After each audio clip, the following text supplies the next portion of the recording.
Islamic scholar Mufti Muhammad Yusuf Taibi Hafizahullah Ta'ala, Fazil Madina University. الحمدللہ رب العالمین والصلاة والسلام علی رسولہ الکریم وعلی آلہ وصحبہ اجمعین.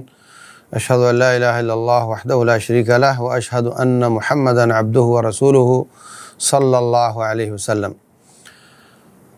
سامعین اور ناظرین کرام، پہلی بات تو یہ سمجھیں کہ قرآن حکیم میں کوئی ایسا جملہ نہیں جس کو نکالنے سے نقصان نہ ہوتا ہو.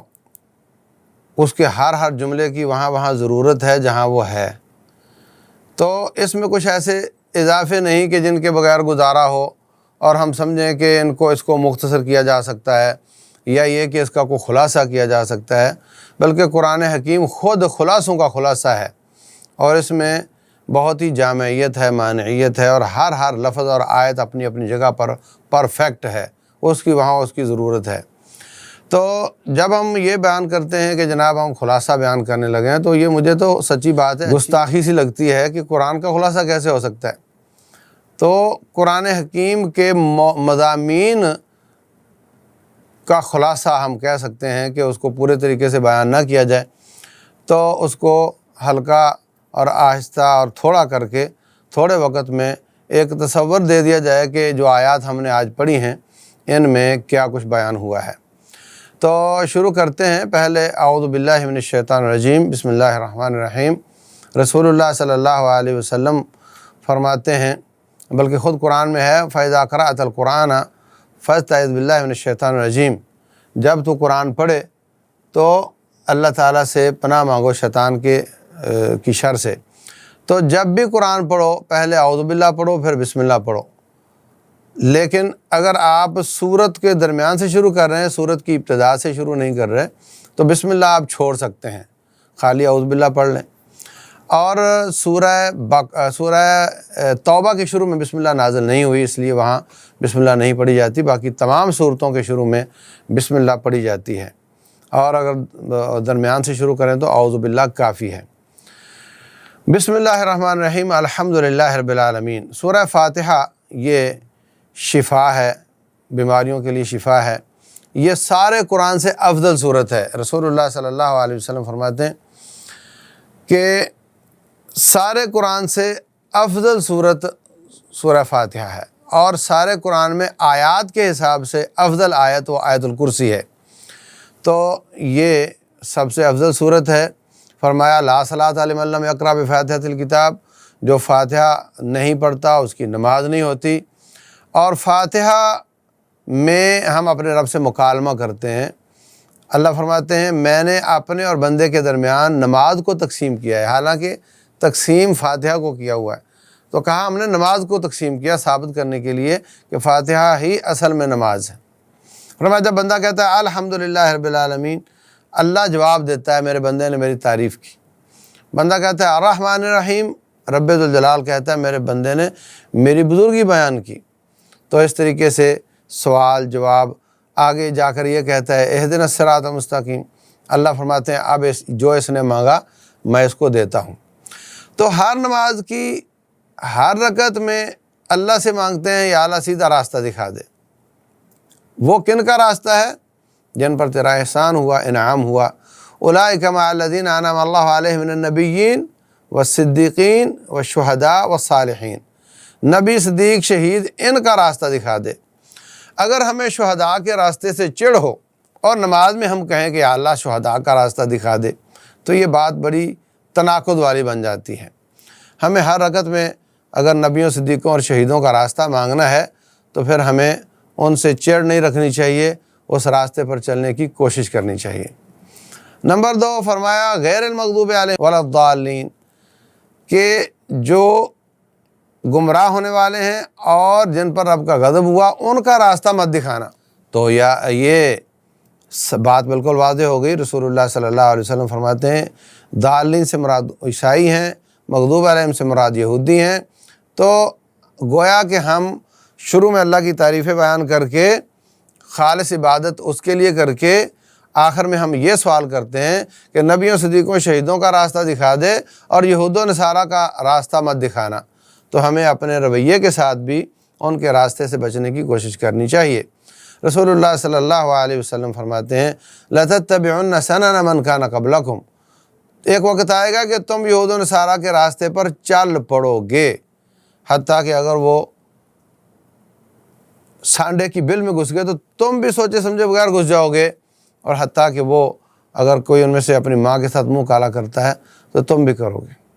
تو آج میڈیا کے فیض سے ان کی سارا میڈیا، ان کی ساری کلپس، ان کے سارا گند، ان کا سارا بے حیائی، فحاشی اور یعنی ہر گھر میں بلکہ ہر ہاتھ میں پہنچ رہی ہے، الا من عصمہ اللہ، اور پھر لوگ ان کی طرز پر چلنے کی کوشش کر رہے ہیں، اور یہ وہ طریقہ تھا۔ حتیٰ کہ اور تو اور ہم جو تعلیم اور علم سے متعلق لوگ ہیں، ہم بھی اپنی مسجدوں پر لوگوں کا چندہ جمع کر کے اس کو اتنا سجاوٹ والا بناتے ہیں، ایسی شیشہ کاری کرتے ہیں، ڈیوڈ سٹار بناتے ہیں۔ جہاں بھی شیشہ کاری ہو وہاں غور کرنا، ڈیوڈ سٹار اکثر ہوتا ہے، اور اتنا خوبصورت بناتے ہیں اس کو کہ رسول اللہ صلی اللہ علیہ وسلم نے فرمایا تھا لَتُزَخْرِفُنَّهَا كَمَا زَخْرَفَتِ الْيَهُودُ وَالنَّصَارَى، تم بھی اپنے عبادت گاہوں کو ایسے ہی خوبصورت بناؤ گے جیسے یہود و نصارہ بناتے ہیں۔ تو کیا ہم اور کیا تم سب اس کام پہ لگے ہوئے ہیں، اور نبی صلی اللہ علیہ وسلم نے اس کی پیشین گوئی کی تھی، الا ماشاء اللہ کچھ لوگ بچے ہوئے ہیں، اللہ ہمیں محفوظ رکھے۔ اس کے بعد سورہ بقرہ ہے۔ البقرہ کا معنی ہوتا ہے گائے۔ گائے کا واقعہ اس میں بیان ہوا ہے، اس لیے اس کا نام بقرہ ہے۔ وہ واقعہ کیا ہے؟ واقعہ یہ ہے کہ بنی اسرائیل کا ایک بندہ قتل ہو گیا۔ وہ کہنے لگے جناب ہمارا بندہ مارا گیا، تو موسیٰ علیہ السلام آپ اپنے رب سے پوچھ کر بتاؤ کہ کس نے قتل کیا ہے۔ اور اتفاق یہ کہ جنہوں نے قتل کیا تھا وہی زیادہ شور کر رہے تھے۔ تو موسیٰ علیہ السلام نے اپنے رب سے بات کی، انہوں نے کہا کہ کوئی گائے ذبح کرو اور اس کا گوشت میت سے لگاؤ، تو وہ تھوڑے وقت کے لیے زندہ ہو کر بتا دے گا کہ کس نے قتل کیا۔ اب ان کو جب سمجھ آئی کہ یہ تو واقعتاً ایسا ہو جائے گا اور ہمارا گناہ ظاہر ہو جائے گا، تو انہوں نے پھر لعت و لال شروع کی۔ اچھا یہ بتائیے وہ گائے کیسی ہو، عمر کتنی ہو، حال میں استعمال ہوئی ہو نہیں ہوئی ہو، اس کے جسم پر کوئی رگڑ لگی ہو نہیں لگی ہو، اس کا رنگ کیسا ہو۔ تو وہ شرطیں بڑھاتے گئے، اللہ شرطیں بتاتا گیا، اور پھر بڑی مشکل کے ساتھ ان کو گائے ملی، اور انہوں نے اس کو اسی طرح اس کا جسم لگایا اس کے ساتھ، تو اس نے بتا دیا کہ اس کا قاتل کون ہے۔ تو اس سے ہمارے لیے سبق یہ ہے کہ جو اللہ اس کے رسول صلی اللہ علیہ وسلم بیان کر دیں اس پر عمل کر لو، اور مزید موش گافیاں اور مزید اس کی وضاحتیں طلب نہ کرو، کیونکہ اس سے پھر انسان مشقت میں پڑتا چلا جاتا ہے۔ رسول اللہ صلی اللہ علیہ وسلم نے فرمایا ان اللہ کتب علیکم حجا فحجوا، اللہ نے تم پر حج فرض کیا ہے، حج کیا کرو۔ تو ایک شخص کہتا ہے لکل عام یا رسول اللہ، ہر سال کرنا ہے کیا؟ تو آپ کو بہت غصہ آیا، بہت ناراضگی ہوئی، بڑا سرخ رنگ ہو گیا آپ کا۔ فرمایا دعونی ما ترکتکم، جہاں میں تمہیں چھوڑ دوں تم بھی مجھے چھوڑ دیا کرو۔ آپ سے پہلے لوگ اسی لیے ہلاک ہوئے کہ وہ بہت زیادہ سوال کر کر کے اپنے اوپر بوجھ بڑھاتے چلے جاتے تھے۔ لو قلت نعم، اگر میں خالی چھوٹی سی ہاں کر دیتا تو ہر سال ہر صاحب استطاعت پر فرض ہو جاتا، اور وہ کر نہیں پاتے، تو یہ میری امت پر مشقت ہوتی۔ میں اپنی امت پر مشقت نہیں چاہتا۔ عزیز علیہ ما عنتم حریص علیکم بالمؤمنین رؤوف الرحیم، آپ کے اوصاف یہ ہیں کہ وہ مومنوں پر بڑے رؤوف الرحیم ہیں، اور مومنوں پر مشقت ان پر بڑی گراں گزرتی ہے۔ تو بنی اسرائیلیوں کا طریقہ یہ تھا کہ سوال پھر سوال کر کر کے وہ اس کو بوجھ بڑھاتے چلے جاتے تھے۔ تو ہمیں اسلام میں ایسا کرنے سے منع کیا گیا ہے۔ تو شروع میں سورہ بقرہ کی ابتدا میں اللہ تبارک و تعالیٰ نے 3 قسم کے لوگوں کا تذکرہ کیا ہے۔ ھدی للمتقین الذین یؤمنون بالغیب ویقیمون الصلاۃ ومما رزقناہم ینفقون۔ تو یہ مومنوں کے اوصاف بیان کیے گئے ہیں۔ 3 نمبر آیت سے لے کر 20 نمبر آیت تک پہلے مومنوں کے اوصاف ہیں، جو غیب پر ایمان لاتے ہیں۔ غیب پر ایمان لاتے ہیں مطلب دیکھا نہیں ہے، اللہ اس کے رسول نے فرما دیا تو مان گئے، یہ ہے غیب پر ایمان، یہ مومن کی صفت ہے۔ آج کل ہمارا جو مغرب زدہ طبقہ ہے اور یا ان سے متاثرین ہیں، ان کی یہ بات بار بار سننے کو آپ کو ملے گی، مولوی صاحب کوئی لاجک کی بات کرو اور لاجک بیان کرو۔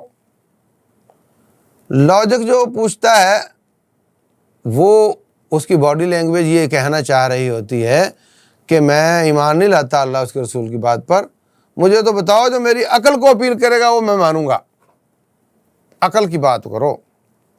تو عقلانی لوگ انہوں نے ہمیشہ نقصان کیا، عقل کو آگے رکھنا، کتاب و سنت کو پیچھے رکھنا۔ تو مومن وہ ہوتا ہے جو عقل کو پیچھے رکھے اور ایمان کو آگے۔ جہاں لاجک ختم ہوتا ہے وہاں سے ایمان شروع ہوتا ہے۔ اور مومن بندوں کی صفت یہ ہے وہ اللہ کے راستے میں خرچ بھی کرتے ہیں اور وہ غیب پر ایمان لاتے ہیں۔ پھر اس کے بعد اللہ نے کافروں کا تذکرہ کیا ہے، ان الذین کفروا سواء علیہم اانذرتہم ام لم تنذرہم لا یؤمنون، کہ ان کو ڈراؤ نہ ڈراؤ کوئی فائدہ نہیں۔ کیوں فائدہ نہیں؟ اس لیے کہ ان تک حق آ چکا، یہ اس کو ٹھکرا چکے، اب اللہ ان سے اپنی توفیق سلب کر چکا، اب ان پر کوئی اثر نہیں ہوگا۔ روٹین میں جو خالی الذہن کافر ہوتا ہے اس پر واز کرنے سے فائدہ ہوتا ہے۔ وذکر فإن الذکریٰ تنفع المؤمنین، آپ ان کو نصیحت کرو، نصیحت فائدہ دے گی۔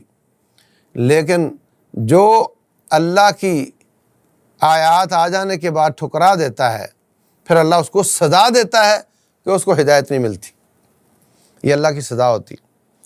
اسی لیے اگلی آیات میں فرمایا یضل بہ کثیرا ویہدی بہ کثیرا، اللہ قرآن کے ساتھ ہی گمراہ کرتا ہے، قرآن کے ساتھ ہی ہدایت دیتا ہے۔ آپ ایک بچے کو 3 سال کا بچہ بسکٹ دو، وہ بسکٹ کھا لے، اور مانگے ابا اور دے دیتا ہے، اور مانگے اور دے دیتا ہے۔ اگر وہ پہلا بسکٹ توڑ کر پھینک دے، پھر اور مانگے وہ بھی توڑ کر پھینک دے، پھر اور ملے گا؟ پھر نہیں ملتا۔ وہ کہتا ہے مجھے دو، شور کرتا ہے مجھے دو، مگر اس کو نہیں ملتا۔ تو جو رب ذوالجلال والاکرام کی ہدایت جو کہ سب سے بڑی نعمت ہے، اس کو ناقدری کرے اس کی اور اس پر عمل نہ کرے، یہ جو درس دروس آپ سنتے ہیں نا، ان کو ایسے نہ سمجھا کرو، یہ وہ حجت ہے جو ہم پر قائم ہو رہی ہے، جس کا قیامت والے دن پوچھا جائے گا۔ اللہ پوچھے گا، جب تک اس کا جواب نہیں دو گے اللہ قدم نہیں ہلانے دے گا۔ ماذا عمل فیما علم، کہ جو درس سنے تھے اس پر کتنا عمل کیا تھا، اس کا سوال ہوگا۔ تو جو شخص سن کر قدر نہیں کرتا، فوراً کرنے کا عزم نہیں کرتا، اللہ اس سے اپنی ہدایت کا سامان دور کر لیتا ہے۔ فرمایا سأصرف عن آیاتی الذین یتکبرون فی الارض بغیر الحق، ان سے ہم اپنی ہدایت کا سامان دور کر دیتے ہیں۔ وَإِن يَرَوْا كُلَّ آیَةٍ لَا يُؤْمِنُوا بِهَا، اب ان پر سارا قرآن پڑھ دو ان کو کوئی فائدہ نہیں ہوگا۔ تو اس لیے فرمایا ان کو ڈراؤ نہ ڈراؤ برابر ہے، یہ ان کے لیے ہے جو ناقدرے ہوں اور ان کو اللہ نے سزا دی ہو کہ ان کو اللہ نے ہدایت سے دور کر دیا ہو۔ تو یہ کفار کا تذکرہ ہے۔ اس کے بعد منافقین کا تذکرہ ہے کہ وہ اس کے بعد وَمِنَ النَّاسِ مَن يَقُولُ آمَنَّا بِاللَّهِ وَالْيَوْمِ الْآخِرِ وَمَا هُم بِمُؤْمِنِينَ، زبان سے کہتے ہیں حقیقت میں ایمان والے نہیں ہیں۔ یہ مومنوں کو مذاق کرتے ہیں، اللہ ان کے مذاق کا جواب دیتا ہے۔ یہ مومنوں کو پاگل کہتے ہیں۔ أَنُؤْمِنُ كَمَا آمَنَ السُّفَهَاءُ، کیا صحابہ کی طرح ایمان لے آئے ہم؟ ان کو نعوذ باللہ کم عقل کہتے ہیں، تو اللہ ان کو کم عقل کہتا ہے۔ ان کے الزامات کا جواب اللہ دیتا ہے۔ اس کے بعد اللہ تبارک و تعالیٰ نے منافقین کی جو عادات ہیں، ان کی مفاد پرستی ہے، اس کو 2 مثالوں سے واضح کیا ہے۔ او کصیب من السماء فیہ ظلمات ورعد وبرق، آسمان سے بارش آتی ہے، اس میں پانی بھی ہوتا ہے، بجلی بھی ہوتی ہے، چمک بھی ہوتی ہے۔ یجعلون اصابعہم فی آذانہم من الصواعق، تو پانی قبول کر لیتے ہیں اور جب بجلیاں آتی ہیں تو کانوں میں انگلیاں لے لیتے ہیں۔ تو دوسری مثال کمثل الذی استوقد نارا فلما اضاءت ما حولہ ذہب اللہ بنورہم، کہ آج یہ مفاد پرست ہیں اور مسلمانوں کے ساتھ ساتھ چل رہے ہیں، مسلمان ان پر حملے نہیں کرتے، اسلام کے مفاد اٹھاتے ہیں، تو قیامت والے دن یہ ان کی مثال ایسے ہوگی جیسے بجلی چمکتی ہے تو جنگل میں آدمی چلتا ہے، بجلی نہیں چمکتی تو رک جاتا ہے، یہ چمک دیکھ کر چلتے ہیں، لالچ کے ساتھ چلتے ہیں، لالچ نہیں تو یہ رک جاتے ہیں۔ اور دوسری بات یہ کہ قیامت والے دن ان کے پاس نور نہیں ہوگا، ایمان نہیں ہوگا تو نور نہیں ہوگا، تو پھر یہ چمک نہیں ملے گی تو یہ رک جائیں گے اور یہ چل نہیں پائیں گے۔ تو اس طریقے سے منافقین کی اللہ تبارک و تعالیٰ نے عادات بیان فرمائی ہیں۔ اس کے بعد اللہ تعالیٰ نے 30 نمبر آیت سے لے کر 39 نمبر آیت تک تخلیق آدم کا تذکرہ کیا ہے۔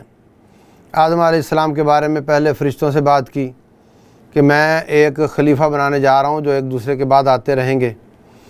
تو وہ کہنے لگے جناب وہ تو خون بہائے گا اور فساد مچائے گا۔ اللہ تبارک و تعالیٰ نے اس کی نفی نہیں فرمائی کہ نہیں تم غلط کہہ رہے ہو۔ تو واقعتاً انسان نے زمین پر آ کر فساد مچایا، خون بہایا۔ آدم علیہ السلام کا قصہ بیان کیا، فرمایا کہ ہم نے آدم کو پیدا کیا، پھر فرشتوں سے سجدہ کروایا، یہ آدم کی عزت ہے۔ پھر آدم علیہ السلام کو جنت میں بھیجا، پھر ان سے غلطی ہو گئی اور انہوں نے وہ درخت چکھ لیا جس سے منع کیا تھا، پھر ان کو اللہ تعالیٰ نے دنیا میں بھیج دیا، اس پر عیسائیوں کا فلسفہ یہ کہتا ہے کہ آدم علیہ السلام سے غلطی ہوئی تو اس کا کفارہ حضرت عیسیٰ علیہ السلام نے سولی پر چڑھ کر دیا، اس لیے اب آدم علیہ السلام کی ساری اولاد گناہ گار ہے، اور جو عیسوی ہو جاتے ہیں، عیسائی ہو جاتے ہیں، وہ صرف کامیاب ہوں گے۔ حالانکہ اس مقام پر اللہ تعالیٰ نے بیان کیا ہے فَتَلَقَّىٰ آدَمُ مِن رَبِّهِ کَلِمَاتٍ فَتَابَ عَلَيْهِ، اللہ تعالیٰ نے سکھائے کلمات ربنا ظلمنا انفسنا وَإِن لَّمْ تَغْفِرْ لَنَا، تو آدم علیہ السلام نے وہ بولے اور اللہ تعالیٰ نے ان کی توبہ قبول کر لی۔ لہذا عیسائیوں کا یہ فلسفہ بالکل یہاں نہیں چلتا، یہ بے بنیاد ہے۔ تو آدم علیہ السلام کا قصہ بیان کرنے کے بعد یہ ہمارے لیے سبق ہے کہ دیکھو بھائی یہ تمہارا پہلے دن سے دشمن ہے، اس نے کہا تھا وہ درخت چاخ لو تو تم کبھی نہیں نکالے جاؤ گے الا ان تکونا ملکین او تکونا من الخالدین، حقیقت یہ تھی کہ تم چکھو گے تو فوراً نکال دیے جاؤ گے۔ اس نے کہا تھا تم نوری ہو جاؤ گے، تو یہ جھوٹ بولتا ہے، اس نے ان کو دھوکہ دیا، ہمیں بھی دیتا ہے، اس لیے ابلیس کی بات نہ مانو، اس ابلیس کے کہنے پر مت چلو۔ یہ سبق ہمیں اللہ تعالیٰ یہاں سے دیتا ہے۔ اس کے بعد اللہ تبارک و تعالیٰ نے مدینہ میں جو آباد یہودی تھے ان کا تذکرہ کیا ہے۔ یہودی اپنے آپ کو اللہ کے بیٹے کہتے ہیں، نحن ابناء اللہ و احباؤہ، ہم اللہ کے محبوب ہیں، ہمیں اللہ تبارک و تعالیٰ نے یہ دیا وہ دیا، تو ہم ہی ابراہیمی ہیں، یہ بھی ساتھ کہتے تھے۔ تو اللہ تبارک و تعالیٰ نے واقعتاً ان کو آزمایا، واقعتاً فرعون نے ان کو بہت بڑی سزائیں دیں، ان کے بچوں کو قتل کر دیتا تھا، واقعتاً انہوں نے صبر کیا، واقعتاً اللہ تعالیٰ نے ان پر انعام کیا، ان کو نجات دی، ان کے لیے سمندروں نے راستے بنا دیے، بھوک لگی تو اللہ تعالیٰ نے ان کو من سلوا دیا، پیاس لگی تو کہا پتھر پر ڈنڈا مارو تو چشمے پھوٹ پڑے، دھوپ لگی تو ہم نے اوپر سے ان کو سائے کیے۔ تو اللہ تبارک و تعالیٰ نے ان کو آزمایا، کامیاب ہوئے، اللہ نے ان پر انعامات کیے۔ تو اس مقام پر اللہ تعالیٰ نے ان کے 10 انعامات کا تذکرہ کیا ہے، اور 10 ہی بعد میں ان کی اللہ کی بغاوتوں کا تذکرہ کیا ہے، اور اس کے بعد 10 ہی ان کو دی ہوئی سزاؤں کا تذکرہ کیا ہے۔ اللہ تعالیٰ جب سابقہ امتوں کا تذکرہ کرتا ہے تو مقصد یہی ہوتا ہے کہ ان جیسے کام نہ کرنا، پھر تمہیں بھی اسی طرح کی سزا ملے گی۔ جتنے بھی مقامات پر سابقہ امتوں کا تذکرہ کیا ہے، یہ بدکار تھے تو ان کو پتھروں سے مارا گیا، یہ ملاوٹ کرتے تھے تو ان کے ساتھ یہ ہوا، تاکہ یہ امت وہ کام نہ کرے اور تاکہ ان کو وہ سزا نہ ملے جو ان کو ملی تھی۔ تو ہمیں یہود و نصارہ کے اور دوسری جتنی بھی امتیں ہیں جن کو سزائیں ملیں ان کے راستے سے بچنا چاہیے۔ اس کے بعد اللہ تبارک و تعالیٰ نے کعبۃ اللہ کی تعمیر اور حضرت ابراہیم علیہ السلام ان کے بیٹے کا تذکرہ کیا ہے کہ ابھی بچہ تھا چھوٹا سا، والدہ کو لے کر ابراہیم علیہ السلام جنگل میں چھوڑ گئے، اسماعیل علیہ السلام بڑے ہوئے، وَإِذِ ابْتَلَىٰ إِبْرَاهِيمَ رَبُّهُ بِكَلِمَاتٍ فَأَتَمَّهُنَّ، ہم نے ان کو کئی آزمائشوں سے گزارا، انہوں نے 100 نمبر لیے، پاس ہوئے، بچے کو اسماعیل کو ذبح کر دو، بچے کو بچپن میں جنگل میں چھوڑ دو، اور اعلان توحید کیا تو آگ میں ڈال دیا۔ یہ سب آزمائشوں میں جب وہ پاس ہوئے تو اللہ تعالیٰ نے ان کو امام بنا دیا۔ تو اس کے بعد اللہ تبارک و تعالیٰ نے ان کے ہاتھوں بیت اللہ کی دوبارہ تعمیر کروائی۔ یہ قصہ بیان کرنے کے بعد وہ توحید پر تھے، وہ شرک نہیں کرتے تھے۔ یہودیوں عیسائیوں تم دعویٰ کرتے ہو ہم ابراہیمی ہیں، تم تو شرک کرتے ہو، تو تمہارا ان سے کیا تعلق ہو سکتا ہے؟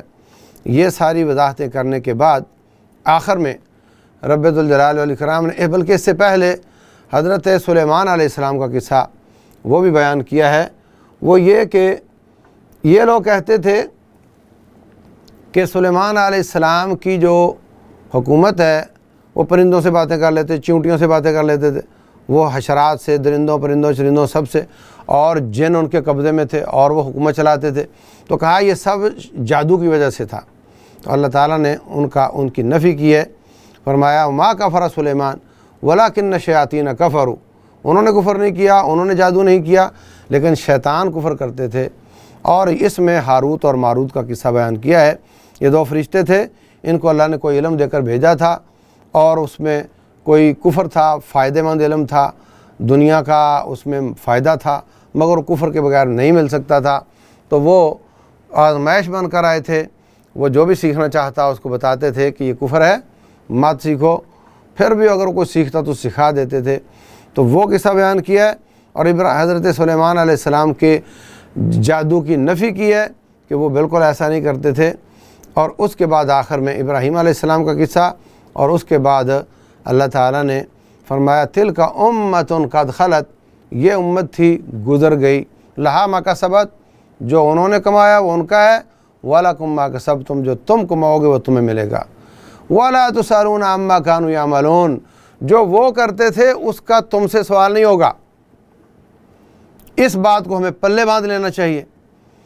آج کل کئی میڈیا ایکٹیوسٹ اور کئی ٹی وی کے سکالر اور ٹی وی کے مفتی، ان کا کام ہی یہ ہے کہ شریعت کے، اسلام کے نان ایشو کو ایشو بنا کر کے لوگوں کو گمراہ کرنا۔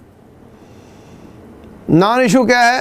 رسول اللہ صلی اللہ علیہ وسلم پر اسلام نازل ہوا، آپ کے دنیا سے چلے جانے پر اسلام نازل ہونا بند ہو گیا۔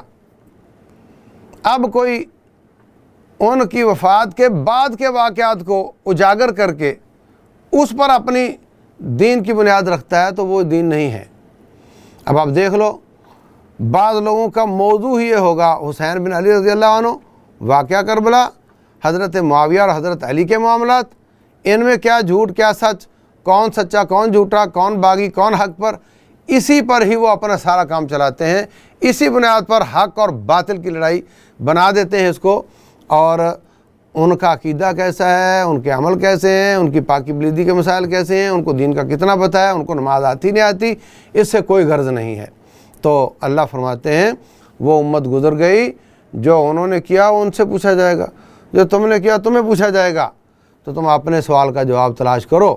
رسول اللہ صلی اللہ علیہ وسلم فرماتے ہیں قبر میں سوال ہوگا تیرا دین کیا ہے، تیرا نبی کون ہے، تیرا رب کون ہے، اور حشر میں سوال ہوگا جو درس سنے تھے اس پر عمل کتنا کیا، مال کیسے کمایا، مال کیسے خرچ کیا، جوانی کیسے گزاری، اپنی عمر کیسے گزاری۔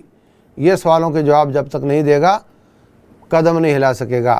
تو ہمیں اپنے عقیدے اور عمل کے بارے میں پوچھنا چاہیے، اور اس کو سیکھنا اور ان سوالوں کے جواب تیار کرنے چاہیے۔ ہمیں ان کے آپس کے جھگڑوں اور ان معاملات پر بالکل اسی پہ ترکیز کر کے اسی کی بنیاد پر جماعتوں کو سچا جھوٹا بنانے کی کوشش کرنا، یہ نہیں کرنا چاہیے۔ یہ آخری آیت جو اس پارے کی ہے وہ اس طرف اشارہ کرتی ہے۔ اللہ تعالی ہم سب کو جو سنا ہے سمجھنے اور عمل کرنے کی توفیق دے۔